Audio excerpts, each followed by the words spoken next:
intense and really packed schedule to talk about the issues related to pre-arrest diversion and many of the challenges and the promises of implementation, a statewide rollout. We have three different panels that will be discussing related topics that deal with, again, current issues and challenges that young people and their supporters are facing around the state, as well as some current existing practices that are experiencing a lot of success with reducing incarceration and promoting positive outcomes for young people in local communities. And we'll also hear from some system stakeholders and administrators who have been leading this work on the system side. And so we do have, as you can see, a pretty packed panel for the first one. But before we get started, I do want to acknowledge all the people that have been behind the scenes working to make this event a success, namely my colleague Anna Johnson from the National Center for Youth Law, Louis Cohen, and all National Center for Youth Law and our partners at PolicyLink and YJC and others. Before we get started, I'd like to give the opportunity to Senator Bill Monning and Assemblymember Mike Gipson to provide some opening remarks and set the tone for our morning session today. Thank you. Thank you, Frankie, and I just want to welcome all of you to Sacramento, those of you that aren't based in the neighborhood here, and more importantly, to thank you for the work you're all doing and the focus of today's conference and your ongoing work. I also want to welcome some of the panel members. I'm going to pick out one who's a chief of police in my district, in the 17th Senate District. Welcome Chief Honda from Watsonville, where they are implementing what is often rhetoric about community-based policing.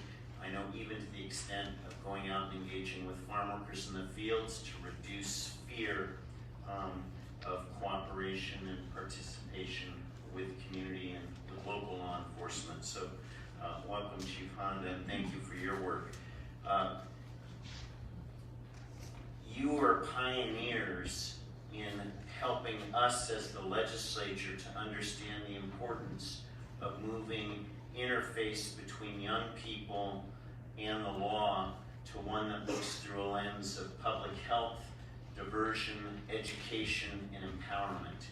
And you're building a model that we hope we can support you with through appropriate legislation here in Sacramento, and also building a model that I think is already being looked to nationally. The better we are at moving youth justice into these arenas of public health, of education, of empowerment, we know that that's the investment critical to moving young people out of a criminal justice system, out of a future potentially in the California or national prison system, and into lives that are made whole, many of which have been maybe broken at an early age. We are the connective tissue. You are the connective tissue. So without further ado, welcome. Look forward to working with you. And once again, thank you for being here. First of all, let me say good morning to, can you hear me? I can hear myself. Can you hear me?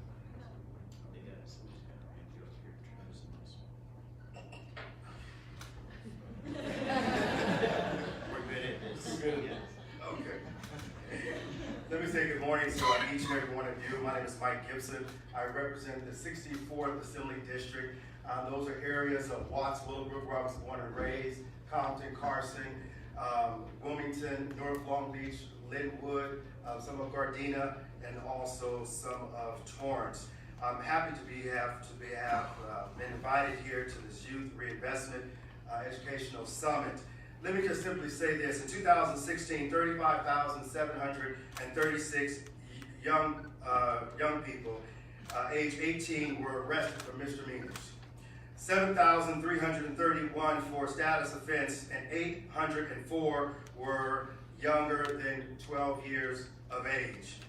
In that same year, 27,000 calls to law enforcement were made by staff in foster care, group homes, and shelters, resulting in 772 youth being arrested. In 2017, those numbers increase significantly. Tens of thousands of these youth could have been diverted to community-based organizations, intervention programs in the community. This is why I'm working with fathers and families of the San Joaquin and the National Center for Youth and Law to ask the legislature for $9 million for nonprofit community-based organizations. The reason why is because providing resources for those individuals who have been traumatized, making sure that police officers have culturally relevant and professional training to deal with the most vulnerable young people in our community. Last year, we asked for $7 million, but we only got $4 million. That's not right. I said that's not right. In order for us to make a difference, we certainly encourage these organizations to apply for these funds. It's important that we have boots on the streets that will make a difference into these young people's lives. Also, I'm proud to be working with the Youth Justice Coalition and the Public Council and the Children's Defense Fund on AB 901, which seeks to ensure that truancy or children disobeying a teacher is not enough for a child to be thrown in the justice system in a juvenile hall. That's right, clap. Do something. Subjecting our children to random searches and curfew and drug tests that continue to criminalize our young people. Let me simply say this. I want everyone on the side of my voice to be a lion. And let me say why. Because a lion is tenacious. A lion is focused. A lion is methodical. A lion sees something and they go after it. No matter how much the cost, no matter how big the obstacle is, the lion will go after it. I'm asking each and every one of you, when you come to Sacramento, go after it just like you're the lion. Make sure if someone tells you no, you knock on the door, till you find somebody that says yes. Because we need your voice. We need you to stand up for our young people in this state. I'm Mike Gipson. That's right.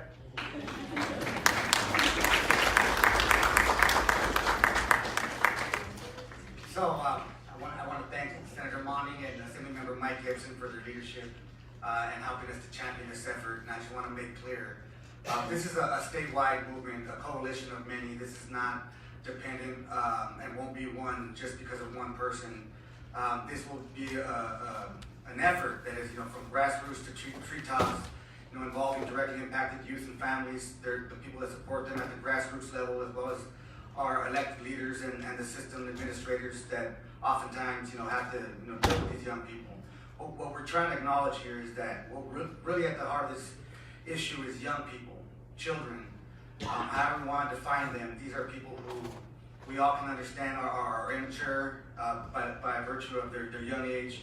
Many of them have experienced tremendous amounts of adversity through abuse, abandonment, neglect, and the trauma that comes from that.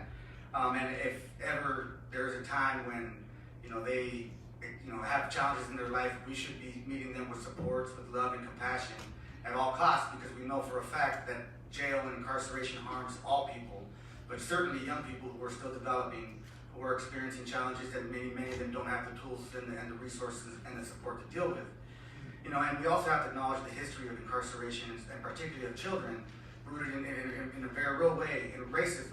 When we consider convict leasing and the boarding schools and the training schools and all the terrible stuff that has happened to young people who are probably our most vulnerable citizens in this country, we have to do more to acknowledge not only the harm of incarceration, but the promise that the communities possess in being able to deal with our young people in a much more responsible and healthy fashion. So that's what this conversation here is about. We're talking about pre-arrest diversion, and I don't mean diverting at the point of court or diverting after we've incarcerated and put them on probation, because that's not diversion. They are still entangled and the harm has already begun. What we're saying is divert them at the point of contact. If we could prevent the contact, great, but they should be funneled away from the arrest, the humiliation, the despair of a jail cell, the humiliation of a court hearing, and place them in a community setting with authentic adults, with quality services and safe places where they can become more healthy, more whole, and become a productive member of our society. And so with that, I would like to start this panel with my friends to my left from the Youth Justice Coalition. Their names are not Youth Justice and Coalition. To my left is Kim McGill, an organizer with the Youth Justice Coalition, Lupita Caballo, or actually Paulso, Lupita Caballo. Can you just talk to us a little bit about your experience in Los Angeles County with both the issues and your successes around diversion? Hello, my name is Lupita Caballo with the Youth Justice Coalition, and we urge them to pass this year Youth Reinvestment Fund. Last year's creation of the fund was the beginning of young people gaining access to state funding for youth development. We shouldn't have to get arrested for our state and counties to notice that we are here or that we need some support. I grew up in Inglewood in South Central Los Angeles. I heard police sirens and helicopters on most days. When I attended school in South Central, law enforcement was always out in the big numbers.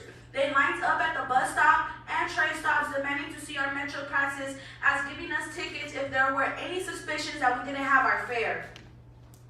So we organized to decriminalize fare evasion, first at the county and then through the state law. Police surrounded my schools and handed out truancy tickets even when we walked into the building only a few minutes late. So we organized to change that in LA and are trying to end the statewide this year. Inside our schools, we have more police and probation officers and counselors.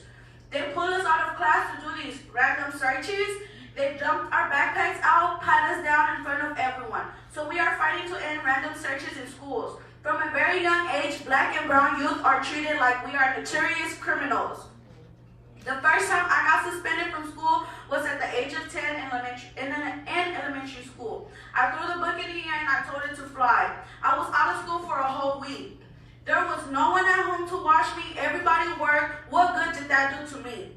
No one ever asked me what was happening in my life or why was I having a hard time focusing. I got kicked out of school a bunch of times after that and I finally left the 11th grade. I felt I was too behind in credits. No one ever tried to stop me. No one asked what was going on or why they were going on, or they would have learned that my sister, who was the center of my world, died of cancer. My grandpa was sick. My family was getting pushed out of our city because money-making homes from Rams, the Chargers, the Clippers, and the Forum were more important than homes for Black and brown people. Now compare that to the youth center in Inglewood and how I was treated there. It wasn't big, and you had to go down the steps to a room in the library. They were always happy to see me. I got my first job there. I knew what it was to have a safe place to go after school. I could talk to them about my problems. Now I'm at the Youth Justice Coalition Community Center, where we have a high school where youth can come if they have been kicked out of their schools or as a court alternative to getting locked up. I graduated high school from there last June. We have counseling, job and career preparation, and a youth leadership program where we are writing and passing laws and organizing for a change, and transportation to and from school. Instead of probation officers and police officers, we have peace builders that actually sit down and make us solve the root cause of our problem. I helped out in the legal clinic and go to court with people to help in their defense.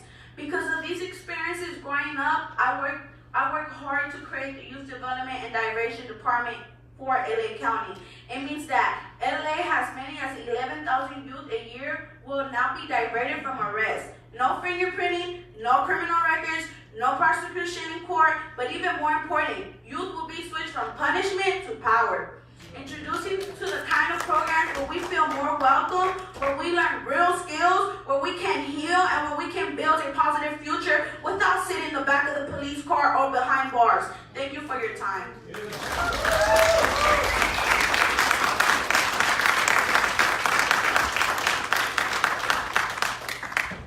Morning, I'm Paul with the Youth Justice Coalition. I'm going to be brief for a second time. It's just to share my personal impact story and use some questions for food for thought. So I was raised by a single dad, died when I was 16. When I was 17, I started my senior in high school. I was double enrolled in high school in Cal State Long Beach on track to an advanced electrical engineering degree. But by the time, within a year of my father's passing, I was arrested at age 17, tried as an adult, given 23 years, 8 months, and this was in 1999. Until SB 260 came through, I didn't get to go home. Because of that, I got a little bit of a kick early, but because I wasn't born here, I got taken in by ICE. So there was a whole lot of consequences that I faced because of a lack of resources in the community. There were no youth centers. There was nowhere I could go to understand what grief was. The school pushed me out. I didn't have anywhere to go. The only thing that was there was police in the neighborhood, and that was it. That was all. And so I wound up in this system. But the question I want to leave you all with, regardless of my circumstances, and just last year I got a pardon from Governor Brown to stop my deportation, so just to throw that out there. But the food for thought I want to throw out is, had grief counselors been in the neighborhood, had youth centers been in the neighborhood, had resources been there, what choices would I have made? What would that have meant for me? What would that have meant for the community? And ultimately, what would that have meant for public safety? Thank you.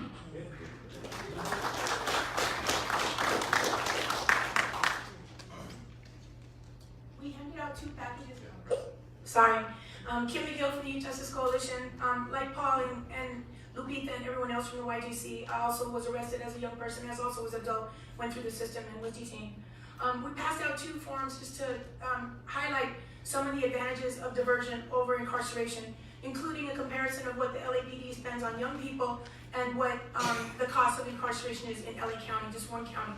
In the high cost of incarceration in LA youth, you'll notice that there were 32,000 youth on probation supervision. That included in that year, which was 2016 to 2017, 17,000 young people that were on what was called voluntary probation, young people that had not yet been to court, 81% of whom were there for academic reasons like low grades and being late to school. We were able to eliminate that program at the county level, but not before the next year that number jumped to 21,000 of young people reporting to a probation officer. We know that's happening across the state. So diversion is not only about diverting young people out of police arrest and court, but it's also eliminating the use of predictive policing, which is in use across the state, throwing wide nets across communities and pulling everybody in. We learned a lot of lessons from our experiences building diversion at the county level, including what Lupita talked about in terms of diverting as many as 11,000 youth a year. We don't have time to go through those lessons, but we will make those that testimony available to anyone who wants to see it. Thank you. Thank you, So next we move on to Chief Honda and the Watsonville Police Department. I don't have your colleague's name on the program, but please take a moment to introduce yourself and just give us some information about your experience with pre-arrest diversion in your jurisdiction. All right, Frankie, thank you for having us here. So to my right is Lola Maldonado. She's our fiscal manager, and she actually oversees the program that I'm going to be discussing right now. So just a little background on the city of Watsonville. We are located on the Central Coast. Population is about 54,000, but during the city's agriculturally based, so during the harvest season, we grow to over 60,000 people. We are the lower economic scale for our county. Over 80% of our population is Latino, and over a third of our population are under the age of 19. So that's a huge demographic for us, and that's why it's important for us to invest in our youth. So the program I want to talk about right now is our Caminos hacia el Éxito, which stands for Pathways to Success. We call it Caminos for short, and it's a very successful program. We started it back in 2012, so we're going on our 8th year. And what this program is, it's a diversion program to keep people out of our juvenile justice system. It's a way to improve our justice system for our youth, but also holding them accountable, but holding them accountable by providing different pathways for their success. So I'll talk about some of the things that we do. We have a case manager assigned to the police department. So what happens is, if a youth gets arrested, they come back to the police department. They don't get put into the juvenile justice system. They come back to the police department where we really assign them a counselor or a case manager. And we partner with the County Board of Education, the county school district, our Watsonville Police, PAL, Athletic Association. We also partner with our county probation department to keep kids out of this. But our biggest partner is our nonprofits, Pajaro Valley Prevention and Student Assistance. And so this nonprofit focuses on programs that help our kids, that give our kids the tools they need to get away from the criminal justice system. So we have, through PVPSA, we provide cognitive behavior therapy. And so instead of getting incarcerated, we have counselors that can deal with mental health issues, depression, anxiety, which a lot of our kids face these days. We also have restorative justice circles where the offender meets with the victim and members of the community, and we sit around and we actually discuss in open dialogue what the ramifications of their actions are. So people actually learn from their mistakes as opposed to getting punished. We also have neighborhood accountability boards where the offender or the youth is actually held accountable by their neighborhood that they live in. We also have a teen peer court where that youth is also held accountable, but not by a judge, jury in our criminal justice system, but by peers of their own age. So these are all alternatives to be putting into the criminal justice system. We also have more of a holistic approach to, we want to involve the family members. So we have two programs, Guiding Good Choices and Strengthening Families. These programs involve the parents as well as the youth. We hold the youth accountable, but we also involve the parents, and we provide resources for the parents to have parenting skills to deal with mental health issues, alcohol issues, drug issues, any other types of issues. So it's more of a holistic approach. These are, for us, I believe, are a very successful program. I'm getting a little long-winded, but I apologize. But I think this is important that I tell you the details. So since our beginning, we've had 452 youth getting to go into this program. 84% of them have completed the program till the end. Out of those, 91% of them did not recidivize or have recidivism or reoffend within 6 months. And so we decided to push out to look what happens after a year. 86% of those kids did not reoffend after a year. And so for us, I think that's a huge success story. Those are kids that didn't get into the criminal justice system. They were given options for success. So I could go on more, but I know this is a time limit. So I just want to stress how important these programs are.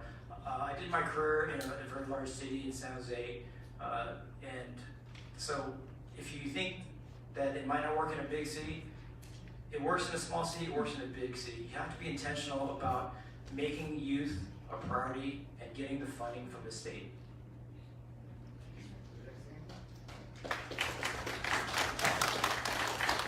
Thank you, Chief. So next, we're going to move on to our next speaker, Mahka Wakpa, Director of the Education and Cultural Learning Department at the Fernandeño Tataviam Band of Mission Indians, here to speak a little bit about the experience affecting your communities. And I just want to also point out that we're not here talking just about one budget ask around youth diversion around the state. We also have a $10 million budget ask to support youth on tribal lands who have a very unique and important set of challenges that oftentimes go neglected by the state and honestly by the country. And so we're very proud to be partnering with our local Native communities to bring more attention and hopefully more resources to be able to improve outcomes for young people in those areas. So with that, I'll leave it to you, brother. I'd like to thank the Nisenan and Miwok nations for allowing us to be here on their beautiful land today. My name is Wakpa. I am married to Tria Blue Wakpa, an assistant professor at UCLA, and I am father of our 2 children.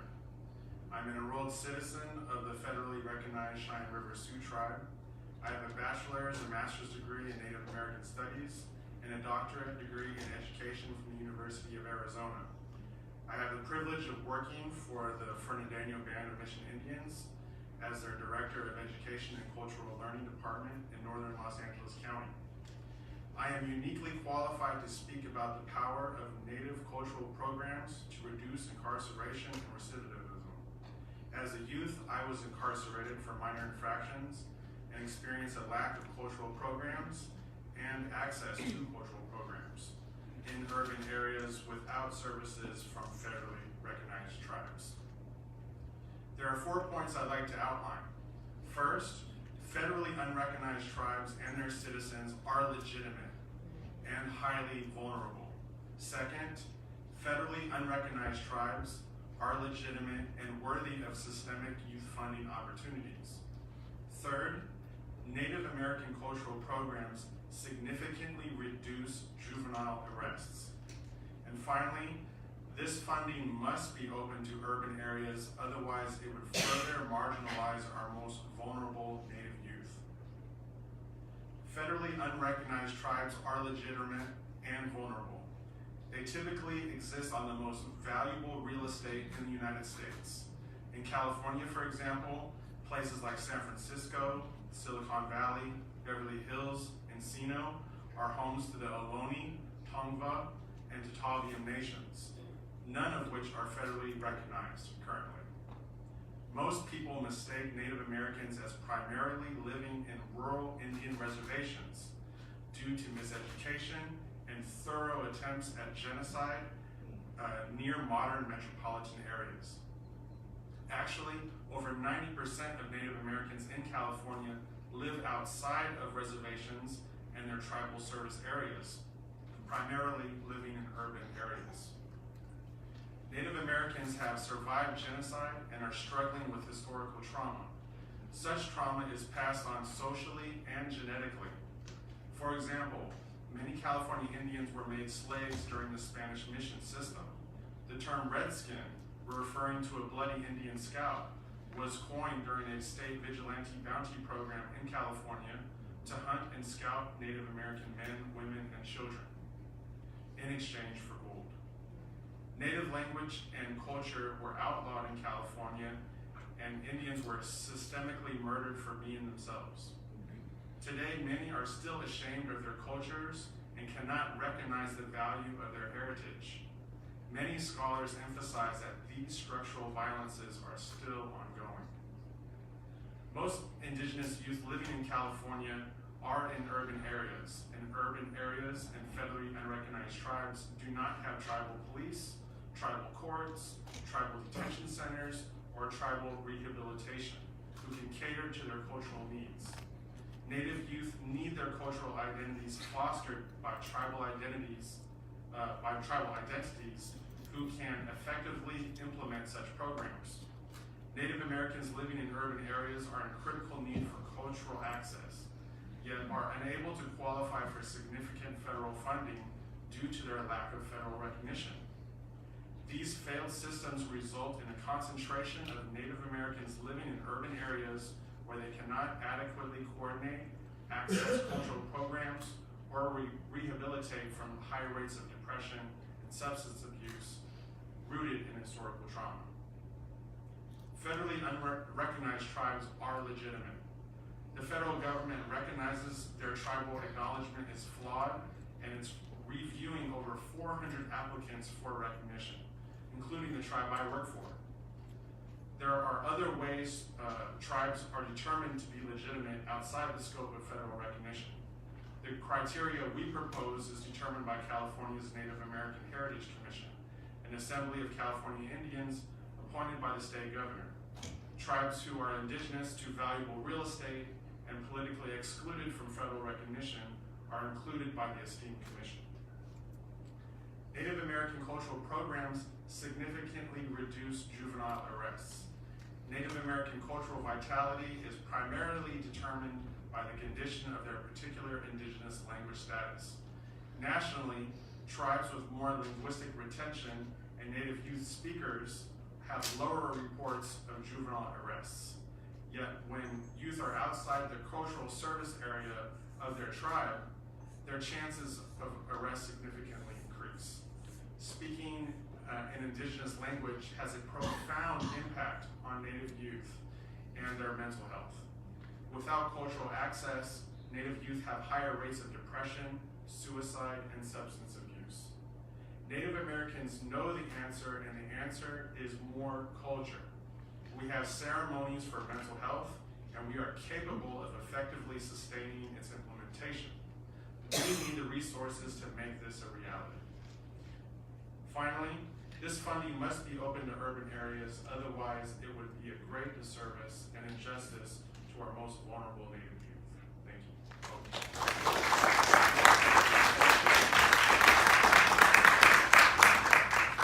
So next we're going to hear from our brother Marc Philpart, the man who needs no introduction. But we'll give him anyways. Marc is the Managing Director at PolicyLink, and also helps lead the National Alliance of Boys and Men of Color.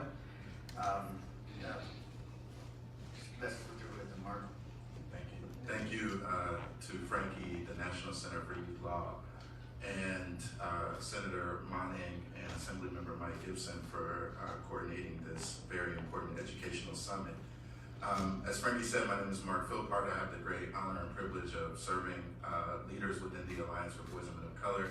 Many of you are in the audience, and essentially the Alliance is focused on transforming systems that fail boys and men of color, their families, and communities.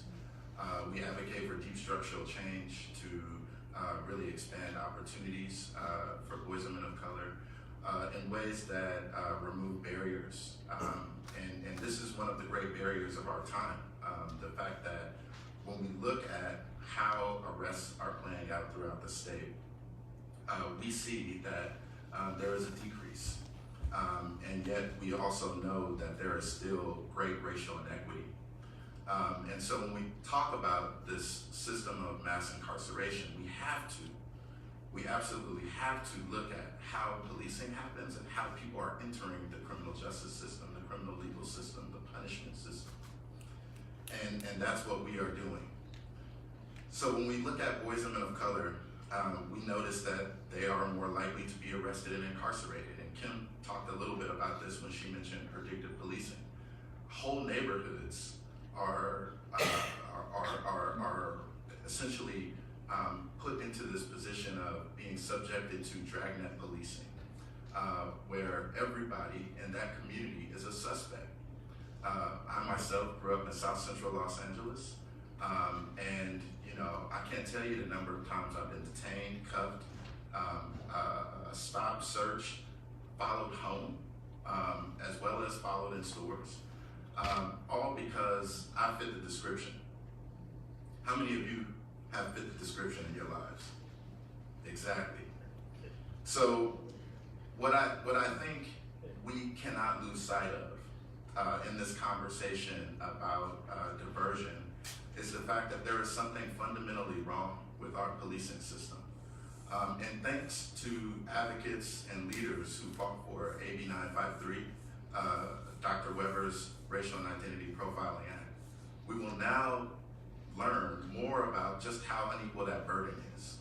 And so as we are looking to further justice in our state, we have to be focused on this issue, and we have to be focused on it in a way that not only creates more investment in communities for these programs and supports in the network of responses that allow for service outside of arrest, but we have to do it in a way that fundamentally changes policing as a practice and as a system. Thank you. Thank you, Marc. And on to Ms. Jackie Wong, Vice President of Policy and Advocacy at Grace, Inc. and End Child Poverty in California. Thank you for coming to share with us. Please take the mic. Yeah, thank you. Thank you for all the panel members, and it's really hard to actually go after everybody kind of sharing their story, right? So I'm Jackie Wong. I'm the Vice President of Policy and Advocacy for an organization called Grace, and we are managing the End Child Poverty in California campaign. So the question is, why are we here, right? And so for us, we last year, AB 1520 established a task force to essentially end deep childhood poverty for 450,000 children in the state of California. The state of California has the highest proportion and number of children living in poverty. That's 2 million children in California who live in poverty and 450,000 who live in deep poverty. Deep poverty is those families who are living of a family of 4 at $12,500 a year. Can you all make ends meet at that level? I mean, I have two kids and I can't even pay childcare at $12,500 for a family of 4. Right? Why am I here? I'm here to tell you that California needs to stop criminalizing poverty. Right? We know that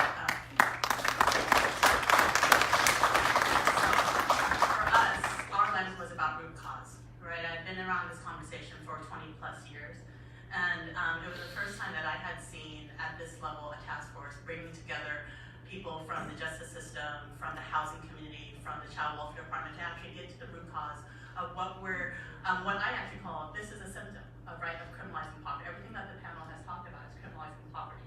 So for us, we created a report, and we essentially said, if you invest at minimum $12 billion annually, not one-time funds here and there, that you will actually get a return on investment of $12 billion back, right, in the community. So if you reinvest in the community, including the Reinvestment Act that you have here on the table, not just one time, but ongoing, then you will get that return back, right? We know that deep poverty and poverty actually impacts a child's brain development. So why are we not getting to root cause, right? We also know that high concentrations of communities of poverty are being overpoliced, right? They're more likely to actually come into the criminal justice system through no fault of their own, except for the fact of where they live in their zip code, right? So for me, it's really important to kind of get to the root cause, and that for us to actually kind of band together and say, historically we kind of say juvenile justice is the investment to kind of change this.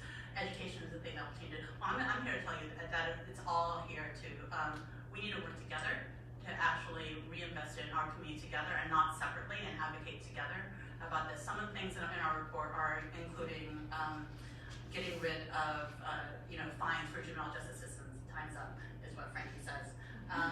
But essentially, I'm here to kind of bring it back together in terms of we should not advocate separately, but together we're better together. And again, I look forward to advocating together for this day. So, let's please give our panel a thankful round of applause. Please have the next panelists come up. Our next panel will be our panel number 2 on diversion programs and efficacy.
Welcome back after a short commercial break.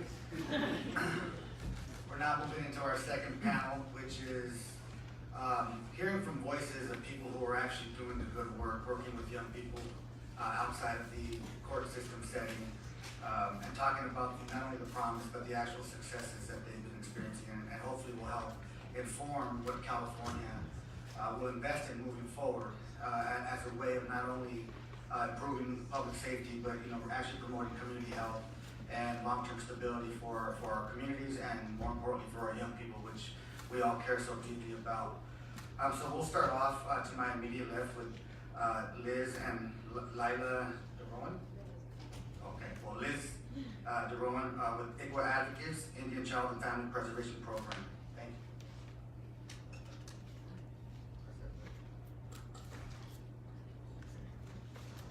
you. Sinoma. Yahweh, I Kumaka in Lapulia. Normally we begin all of our presentations in prayer. So I wanted to say that just to let you know that I'm very humbled and honored to be here on behalf of the Indian Child and Family Preservation Program, which is a federal program of our sovereign nations here in California. I work for 5 tribal governments, 2 of which are located in Sonoma County, 2 in Mendocino County, and 1 in Lake County. As I said, I'm very honored to work on their behalf. My name is Liz Elgin Duran. I'm a former tribal chairperson of one of the recognized tribes in Northern California. I have worked as an Indian child welfare advocate for the last 25 years. I continue to strive to protect the sovereignty of our tribal people and also preserve their culture. Our Indian Child and Family Preservation Program is a comprehensive Indian Child Welfare Act program which deals with children who are, whose question of custody is of concern. The Indian Child Welfare Act allows tribal governments to participate in the custody proceedings of Native children, and our program has dedicated the last 30 years to doing that in our state courts, in dependency, probate, delinquency proceedings, and also family law court proceedings. As an Indian child welfare advocate, we're able to see a number of things happening in our communities with the lives of our children, especially with the things that parents are involved with. Our children sometimes don't have any voice, they have no choice, and we often see our children in very vulnerable positions. What I'd like to really stress upon today is that although our program is legal in nature, serving our Native American children is based on the preservation of our culture. Our tribal programs, which are our 5 governments that fund our program, are based on federal funds, and we all know what our federal funding is these days. Government shutdowns, that affects our tribes, and whether or not you know that, we don't have a set aside fund to go to. We work and we don't get paid, and that's not a problem because this is our lifelong work. Without our children, we have no future. Our governments will cease to exist without the future of our children. And so when we talk about having a relationship of what our governments are designed to do, our government, not only our United States government, that's our responsibility, but we also have our tribal governments, which are set up to protect that relationship between its citizens and its children, both inherently, politically, culturally, and spiritually.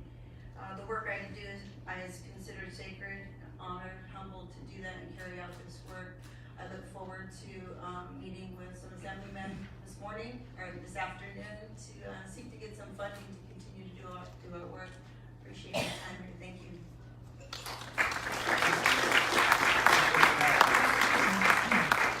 So next we have Jessica Nolan, the Executive Director of the Young Women's Freedom Center in San Francisco. Thank you for being here.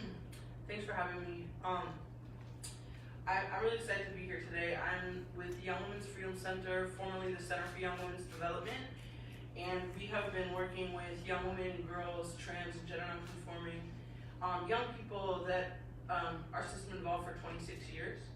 And I just wanted to talk really briefly about our model. In 1993 in San Francisco, there was this radical idea that girls who were system involved, who were homeless, who were in foster care, who were basically raising themselves with no resources, were really powerful and resilient. And what if there was a place and a space where they could build personal and collective power, cultivate that brilliance? What would they create? And so 26 years later, we've worked with 38,000 young people. We provided employment to over 500 young folks, and models such as evidence-based practices, trauma-informed, gender-specific youth development actually weren't really even in existence when we started.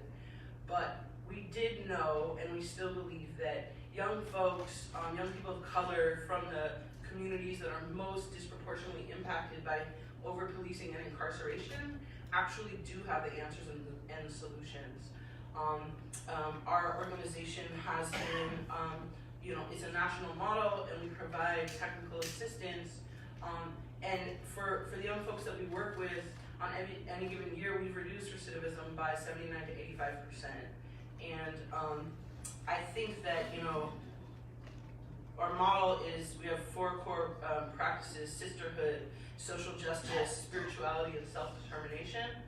And with understanding that community-based solutions, where folks are in their power, developing what that looks like to them, are the way that we can transform.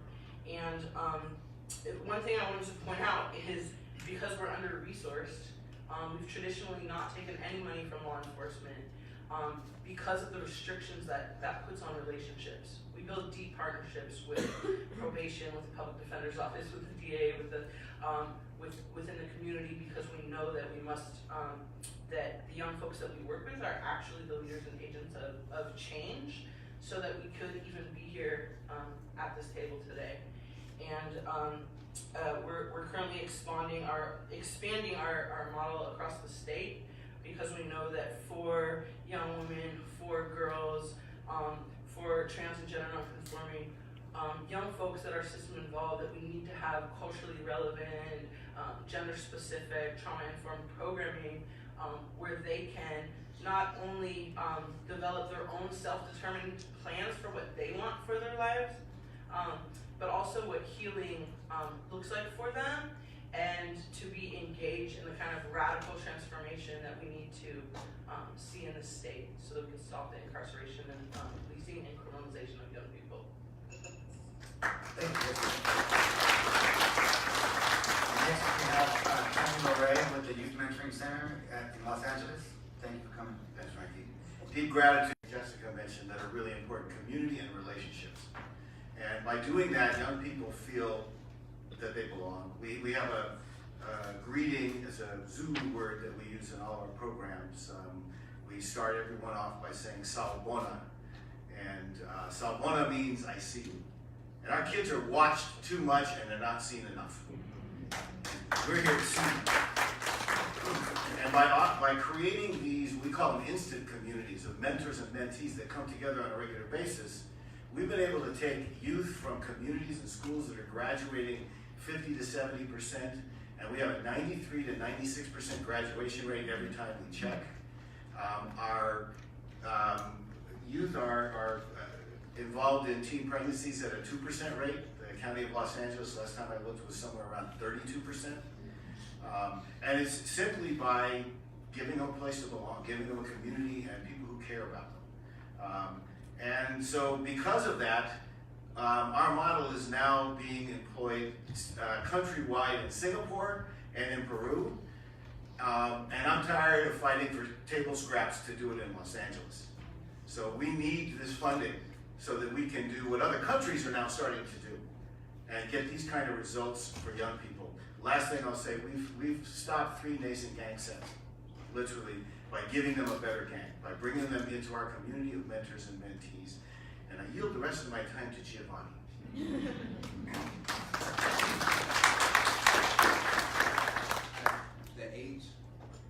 At the age of 12 years old, I could not envision a life past my teens growing up in South Central.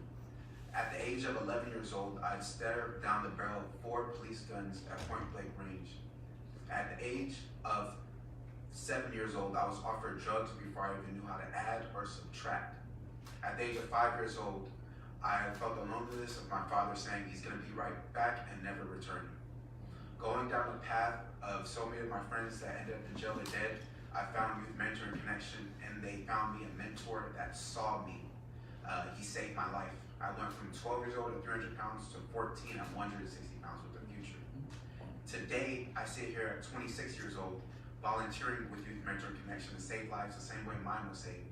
And I ask that everybody continue to be lions, as we've mentioned, to help to save lives just like mine. Thank you guys so much.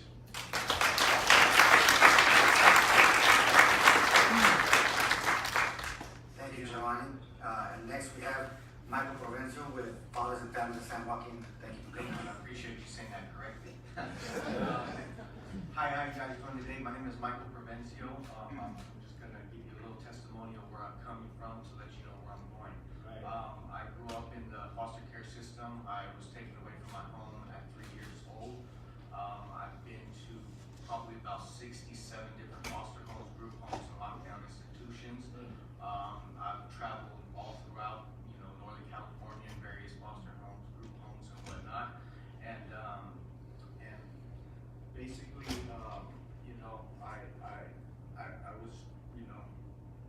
went all through so many people's homes. There was no love, there was no, you know, mentoring, there was no guidance. You know, I was then eventually kicked out of my foster home at the age of 15 years old, forced out onto the street. I kept on asking police to take me to Mary Graham Hall, which is a Stockton children's shelter, so I could, you know, go there. But they said I would have to commit a crime. Well, I ducked and dodged the police and stayed homeless for about a year. And that's when, you know, Sammy Nunez, which is the director of Fathers and Families of San Joaquin County, actually stepped in, brought me into his home, and actually, you know, and gave me a place to live.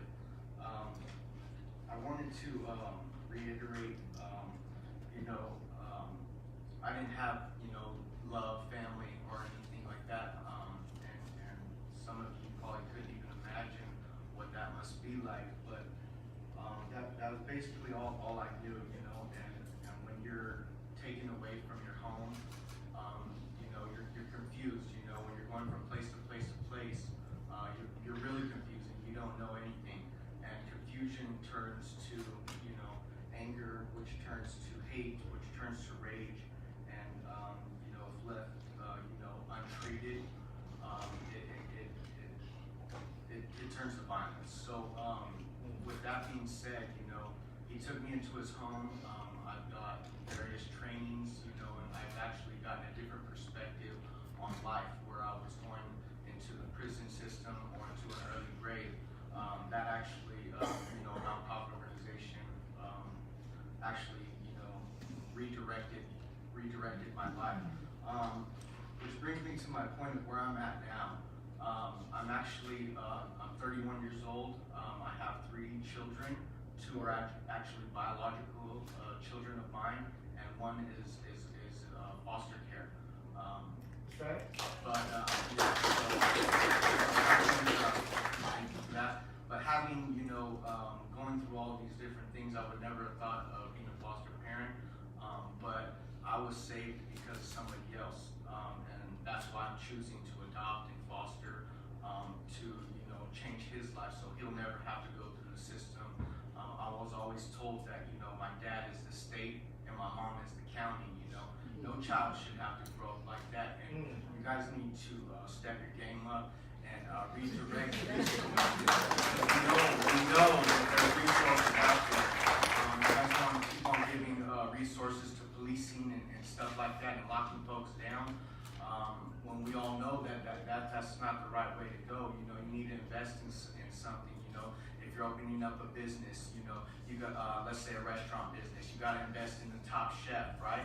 And then people are going to want to come to your business. Well, if you're not investing in these youth, you know what I'm saying? There's going to be no future. The youth are the future, and it's how you guys are, you know, prioritizing your guys' funding and actually let it trickle down to the youth, because so many administrators, people, and, you know, and even, you know, even being a foster parent, it's hard, you know, it's really hard. I'm a single, actually, I want to reiterate, I'm a single father with 3 children, raising them by myself. Right. You know what I'm saying? It's hard. It's really, really hard. You know what I'm saying? Like I said, I'm a single father raising 3 children by myself, and what you guys need to do, not only reinvest that money, but take away the money from the prison systems and stuff like that, and allow the foster parents and give them more money. There's no reason why somebody should be getting paid $15,000 a month to house a foster child or whatnot in a group home when you're only giving, you know, less than $1,000 to a foster family, taking in, you know, other people's children. So, you know, divert the funds into institutionalizing them and just creating a bigger, you know, cutthroat system that we already have, and help out the, you know, foster parenting success, and you will see healthier families and healthier communities. And I'd like to thank you for the time, and, you know, reinvest in the future, which is the young people. Thank you, Michael.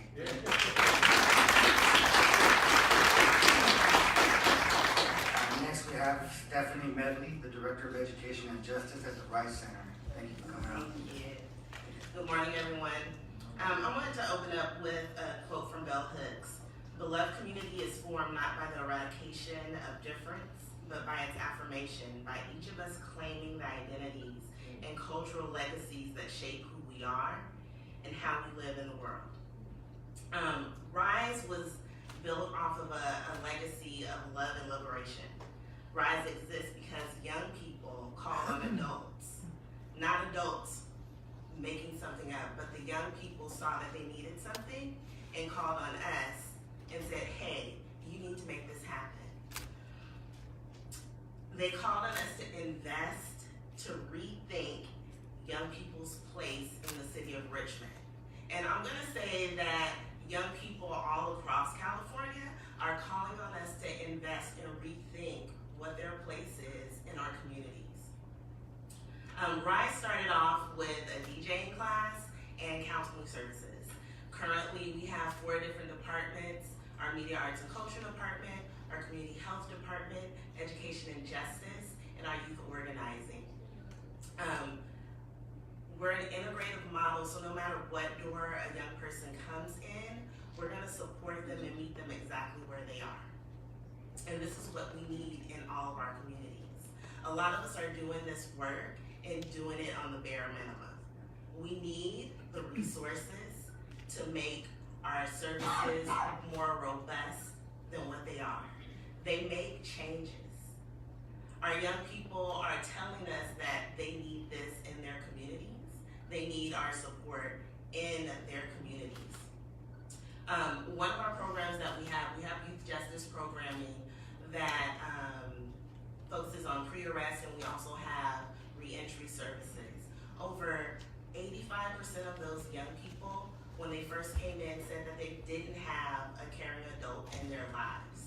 After making relationships with staff, making relationships with other colleagues in the community, those young people said that they felt supported by adults in their lives and felt that they had those caring adults in their lives that they needed to succeed. Just going on some of the other things that everyone else has said on the panel now and the panel before us, we need to have places like RISE, places like Youth Justice Coalition, places like the Youth Mentoring Connection in our communities. We can't just have one, we need more. Thank you.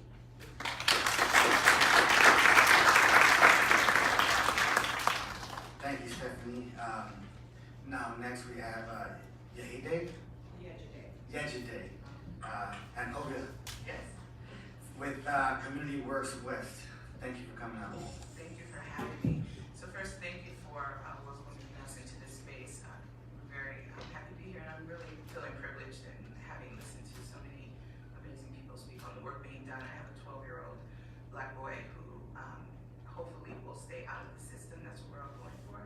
But he might not, and it's encouraging to my heart to know that there are places, out there that will take care of him and welcome him. So thank you. So I'm coming representing Community Works West. We've been in the Bay Area for about 20 years doing work to support individuals, families, and communities impacted by incarceration. I'm going to talk with you today and share with you a little bit about our restorative community conferencing program.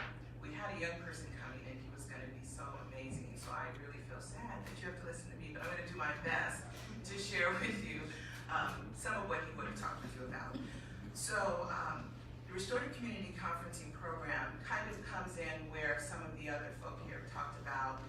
We step in where the policing, the intervention with the policing failed, where a young person is scooped up, put into the system, and has committed a serious offense. So we're looking at felonies or high-level misdemeanors, and they make their way to the district attorney's desk. For the past 2 years, we've been partnering with the district attorneys in San Francisco and in Alameda County to take those youth who get to that point, which is also a critical point in stopping the pipeline.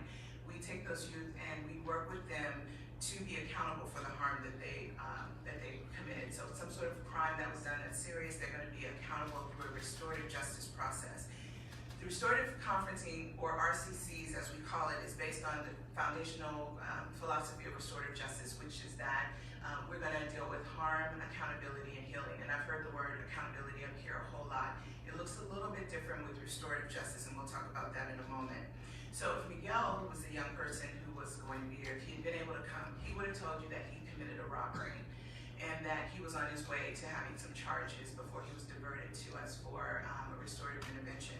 He would have told you that he was paired with a conference coordinator who came in and explained to him that everything he said to us is safe, because with restorative justice, you have to be accountable for what you've done. So kids who didn't do it, we can't support, we will send off to another organization. But if a young person admits that they did the wrongdoing and they did it, they come with us.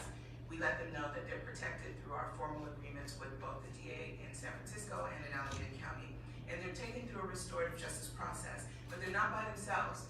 We reach out to the person they harmed. And so that's really critical in this process, is that you bring in the individual that was harmed, and everyone's prepared for a conference where this young person is going to be held accountable.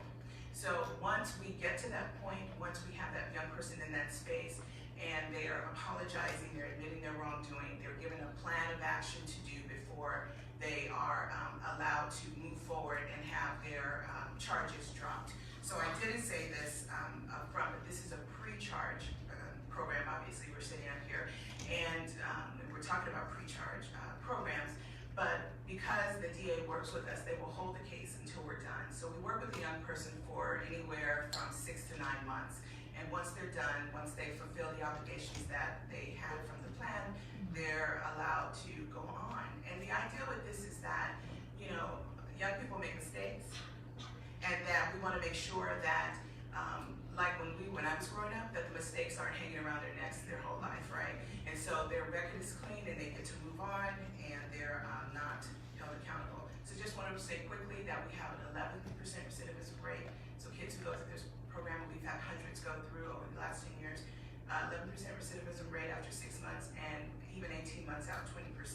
Costs a fraction of the amount, about $5,000 for our program, as opposed to somewhere in the mid-20s to go through the traditional system. So our goal is to bring this to scale, and that's why it's so important for us to be here today to talk about this work. Thank you. Thank you. So this concludes our panel, and I do invite the next round of panelists to come up. But as we're transitioning, I just want to offer up, we have information in writing that we can make available. If anybody wants more information about the programs that you've heard, Anna and Jasmine will be doing their rounds and handing out information to folks about these programs that we just learned about.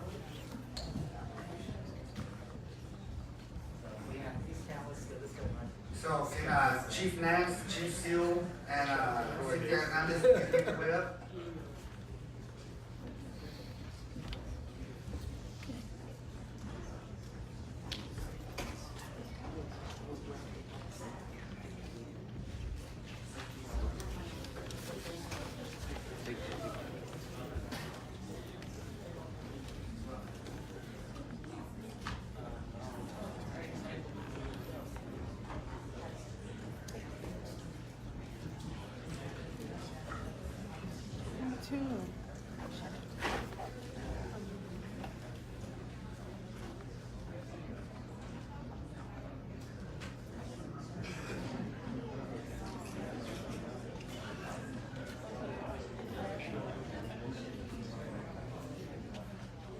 Okay, so we're now beginning our third and final panel, and it looks like we're not too badly off time.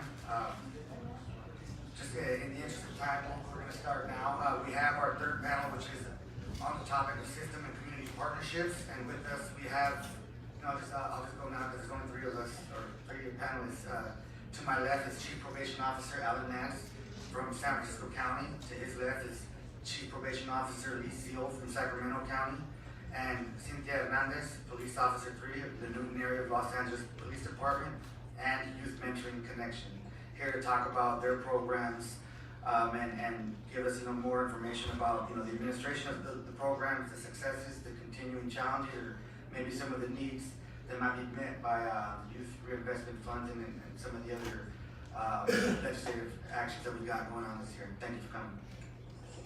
Thank you very much, Frankie, and I want to thank Anna as well for coordinating our presence here today. My name is Alan Nance. I'm the Chief Probation Officer for the Juvenile Probation Department in San Francisco.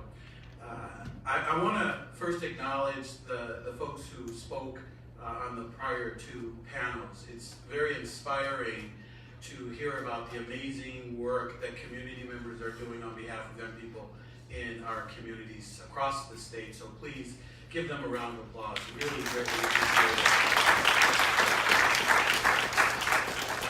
And I say that because at least two of those folks that you heard from are people that I work with very closely in San Francisco. And I really do appreciate the work that they do on behalf of our young people. Let me say that diversion is a necessary policy and practice for justice systems. Right. Our systems cannot function without some degree of diversion embedded in those processes. And while I know that our focus here today is primarily on pre-court diversion, I want to acknowledge the fact that throughout our system, there are opportunities to divert young people from the system. There are opportunities certainly at the front door, and you can see that in programs like the Community Assessment and Referral Center in San Francisco. And there's a publication from the Chief Probation Officers of California that's in the audience here, and I hope that you have an opportunity to take a look at it. But programs like CARC, where we partner with the community agency, Huckleberry Youth Programs, and our juvenile probation department, create opportunities for young people to experience an alternative to coming into the court system, an alternative to a court referral or detention. And it isn't just a get out of jail free card. It's an opportunity to address the risks and the needs that these young people have, with community agency members who are trauma informed, who are invested in linkages to resources within the neighborhoods where young people reside, and invested in making sure that we disrupt that school to prison pipeline. And that's something that we feel very strongly about in our juvenile justice systems across the state. But we also recognize that not all of our systems are equally resourced. And so I'm glad that there are so many of you here today who are going to fill the halls of this great Capitol building to deliver the message to our legislators that we need these resources across the state at equal levels in order to provide young people with the degree of equity that they so greatly deserve, so that the juvenile justice system doesn't become the place where a young person gets their mental health needs met, a place where a young person gets their first physical examination, or a place where young people feel despair. We know that the community can do the work to help these young people, and probation believes that we can do that in partnership with our communities. So I want to echo and emphasize the importance of diversion.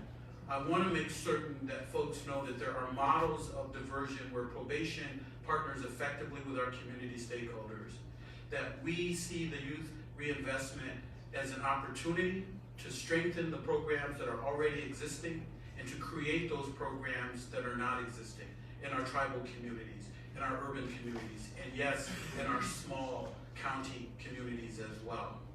And so I want to thank you for the opportunity to be here today, to lend probation support through the Chief Probation Officers of California to this incredible commitment to resource our communities.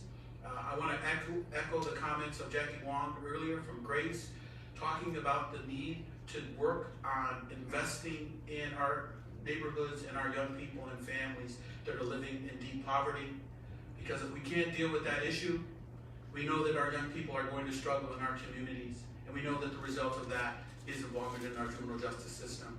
So please, as you talk to the legislators today, please encourage them to invest in the task force recommendations from AB 1520 for working with deep poverty. And yes, please encourage them to continue to invest in the Youth Reinvestment Act. Thank you. So on to our next panelist, Chief Lieu of Sacramento. Thank you for coming. Thank you, Frankie, and thank you to everyone who we've had the pleasure of listening to.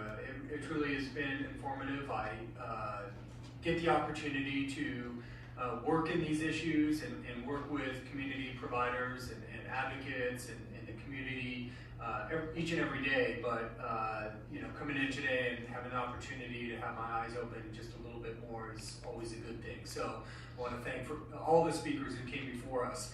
I joined Chief Nance and really the message in supporting the message that's been delivered loud and clear today, which is we support diversion 100%. And I know that law enforcement is sometimes seen as frustrating those efforts, and I know that our history has been one where we've seen ourselves practices that we know need to be improved.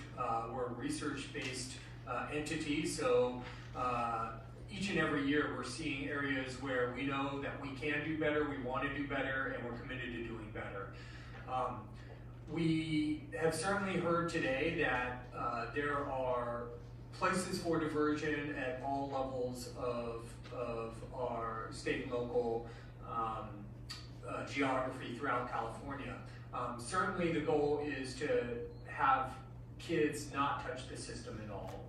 And that's certainly the first and foremost goal of every robust diversion system. We don't even want to have the kids, we don't want to make contact with the kids. That's really our goal.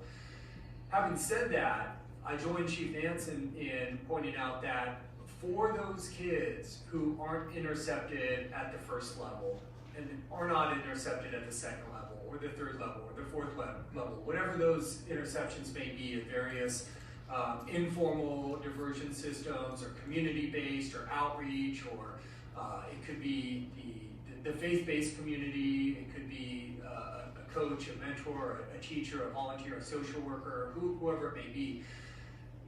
We often are that last step before that young person crosses the threshold, and in our business oftentimes that means crossing the threshold into incarceration. And we're very sober and serious about what that means and the implications for what it means for a young person to be torn from their community, torn from their families, ripped out of whatever strength-based support network is necessary for them to be successful and thrive. So we ourselves don't want to see that happen unless and until it absolutely must. We therefore believe very strongly in having that last off-ramp available, oftentimes operated by probation, so that we can take kids who for whatever reason haven't been screened out earlier and ensure that they get that final opportunity to receive support, treatment, services in the community so that we can avoid the impacts of incarceration. In Sacramento County, we have a couple of programs to do that. We have something called the Juvenile Justice Diversion Treatment Program. It's funded in 2010 by Mental Health Services Act dollars. It serves kids from as young as 13 all the way up to age 26, and we have 32 slots that are entirely diversionary, meaning they can be referred into this program, and often we refer them into the program so that they are not incarcerated, and these youth get served in the community with wraparound mental health treatment services, kind of an everything it takes approach, so that they never come into the system and they can successfully participate in this program without them becoming system involved in any way whatsoever. At the end of it, we have free record sealing clinics so that any kid who does penetrate the system, we're going to work to ensure that their record is wiped clean on the way out the door, and they don't carry with them the impacts of incarceration. Besides that, we have another separate program that we sent a team of practitioners out to the Georgetown Center of Juvenile Justice Reform. Almost a decade ago, they came back with something called the Crossover Youth Practice Model. This really tries to intercept youth who are in the foster system, and we heard many of you have touched or yourselves come through that system. I see that as a real pipeline, unfortunately, too often into the juvenile justice system, where kids, through no fault of their own, whatever their family situation may be, sometimes involving abuse or neglect, they come to our system, and we have a process in partnership with our child welfare program to ensure that they don't even come through the front door, they're intercepted and they're diverted into a series of supports so that they are not justice involved in any way whatsoever. I'll close by saying that our efforts over the last decade have really been successful in downsizing ourselves. You know, our goal really is to try to put ourselves out of business, and over that last decade, we've seen juvenile incarceration rates cut by more than half. In Sacramento County, we have about 1/4 of the number of youth who are behind bars as we did just 10 years ago, 1/4 of the number of kids who were in group homes as 10 years ago. So we're doing a good job in pushing things in the right direction. We certainly need to see more money go out into the community and to providers like yourselves to continue to make that progress move forward. Thank you, Chief. And next, we have Cynthia Hernandez with the Los Angeles Police Department, also representing the Youth Mentoring Connection. Thank you for coming. Good morning, thank you for having me, and thank you everyone that was here. Obviously, it takes a group effort in order to make some changes, right? I grew up in South Central Los Angeles. I migrated from Guatemala, and I was 5 years old. So imagine leaving the Civil War, corruption, and coming into South Central. It's pretty much almost the same thing.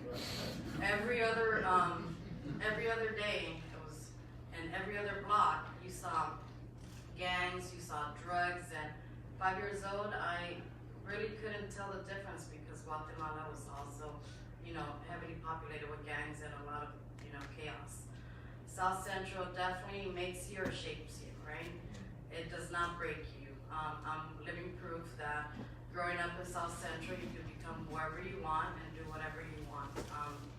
Obviously with the help and assistance of youth mentoring programs such as YMC and a lot of diversion programs out in the area. Now I'm gonna share a personal story, and you know, it's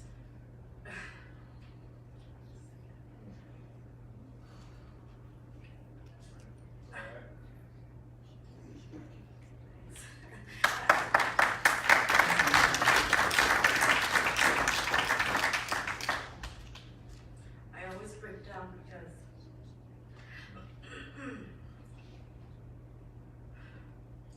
my brother is a year and a half older than me, and growing up in the area, we had everything obviously the same. He had all the resources that I had, but we lacked that parental support, and he obviously chose to go a different path. My brother joined the gangs and spent over 13, 14 years in prison and didn't have the options that I had. That breaks my heart. He was young, he was a youth, and that was my passion to, you know, do something with myself. And obviously I was blessed with Tony Lorraine and Youth Mentoring Connection because they obviously, they mean a lot. They're family. And I want to see the same thing citywide, statewide, nationwide, for these youths to have the same opportunity that I had. And obviously, you know, it takes a lot of work to get there. Now, I had no idea I was going to graduate, go to college, and be an LAPD officer. I had no idea. I thought I was going to become a gangster and do drugs and join the same path that my brother did. But luckily I didn't, and I'm here now to make a difference. And you know, I started several programs with LAPD. I started Juvenile Impact Program, helping all the at-risk kids that need that support, along with their parents, because it takes two. It takes, you know, the parents to understand that the youth need that push, that they need the guidance, and that we're there to help them out. I started a leadership program to help the youth that are in high school to better educate them and take them to different places that they had no idea they would even see, you know. I had no idea I would ever come across one of my mentors from HBO. I've never dreamed of that.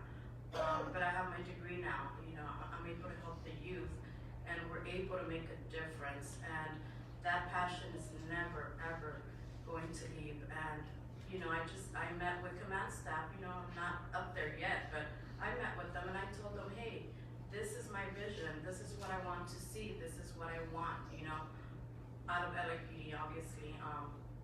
And it's happening. You know, I'm back in the same community I grew up in, serving the members and educating the youth and guiding them, helping them, and you know, I'm gonna do whatever I can possible to help all the youth in that area to succeed, because that's what we want. That's our future. That's everything we have. And I'm in the works to making a hybrid program with juvenile impact program and youth mentoring connection, because we need more of those programs. We need a lot of programs that's gonna help divert a lot of the youth, not put them in jails, obviously, but be able to educate them, let them know that there's people that care and that we see them. And you know, I do not want anyone to go through what my brother went through, because it obviously, up to this date, it still hurts me. So hopefully we're gonna make a difference, and I know we will. Thank you.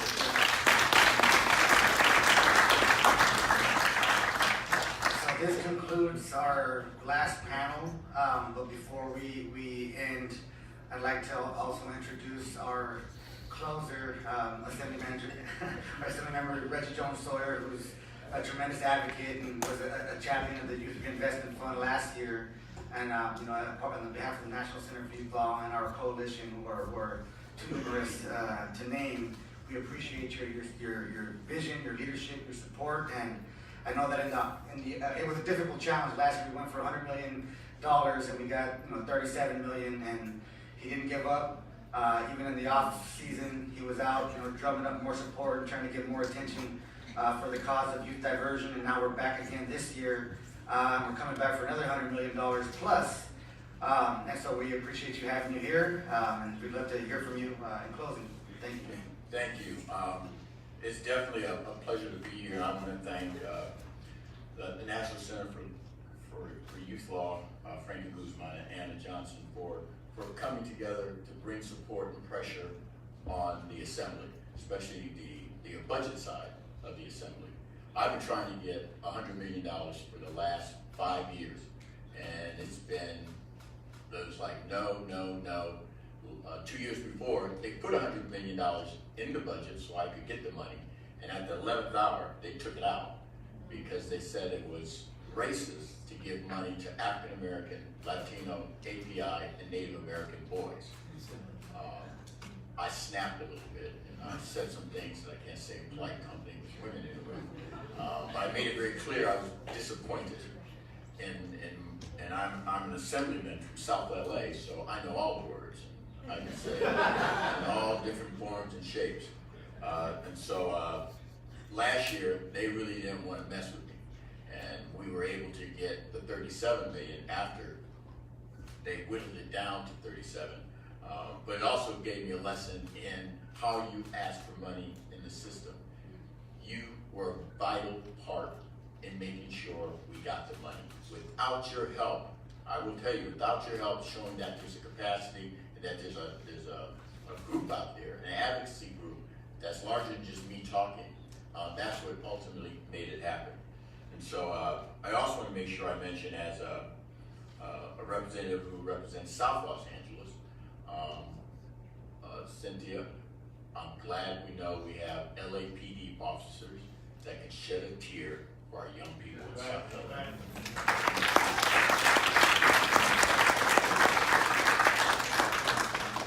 I just wish I had about 150 more of them to disperse out to the community. In 2018, as was said, I fought to secure $37.3 million to establish the Youth Reinvestment Grant, which allows community-based organizations to provide our most valuable children with culturally relevant, trauma-informed services outside of the justice system. It took me about 4 years to finally secure funding from the state, 4 years of continually working to address the trauma that our children are facing. We all know that 37.3 is just a start, and doesn't even cover the need for 1 year, let alone provide a continuous funding source, which we'll be talking about this year. I will not give up, until we make a long-term investment to end the school-to-prison pipeline, because locking up our youth is not the answer. In 2017, approximately about 56,000 youth were arrested, and approximately 66% of those arrests were for misdemeanor and status offenses like petty theft, school fights, smoking marijuana, running away, or violating curfew. Of those 5, I can tell you, I probably violated 4 of them. I just didn't get caught. That's because I had angels or gods that just took care of me. If I didn't have family, there were a couple of times sheriff or police officers just let us go and made sure we got back to school. But there was always something around me. When you don't have that backing, it can be extremely difficult. There are thousands of children of color, young women, children with disabilities, and LGBTQ children that we put in prison, in the prison pipeline for low-level offenses almost every year. How do we justify to the people of California that we are spending $300,000 a year to keep a kid locked up for things like that? Keeping those 56,000 kids out of the system will save us over $8 billion per year. Let me say that again. If we address this problem, we can save the state of California $8 billion per year. I know we've been talking about diversion programs, but some of the things I want to talk about now and asking or going forward, and hopefully not to confuse you even more, because I think most of us are used to diversion programs because we can quantify it, we can see it. I want to take us to the next level. Because quite frankly, when this thing began, the Boys and Men of Color, the Select Committee of Boys and Men of Color, which I'm rolling off as chair, I'm now starting the Select Committee to end the school-to-prison pipeline. We will come up with budget solutions and legislation that will close that school-to-prison pipeline. I want to make sure that we are focused like a laser on more solutions so that we can ultimately have a permanent funding source and permanent programs that we can fund each and every year. Therefore, we must continue to find evidence-based solutions to ending the school-to-prison pipeline. Thus, I will be asking the great state of California to invest another $100 million in the Youth Reinvestment Grant.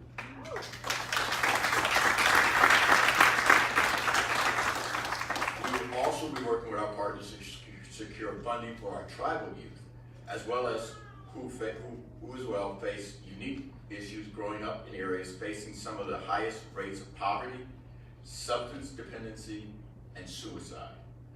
We had our first hearing with the tribal community, and I'm embarrassed to say we've been in existence for about 15 years. We had our first tribal meeting where we actually talked about the youth in the tribal community last year in my final year. We shouldn't have taken that long to find out their problems.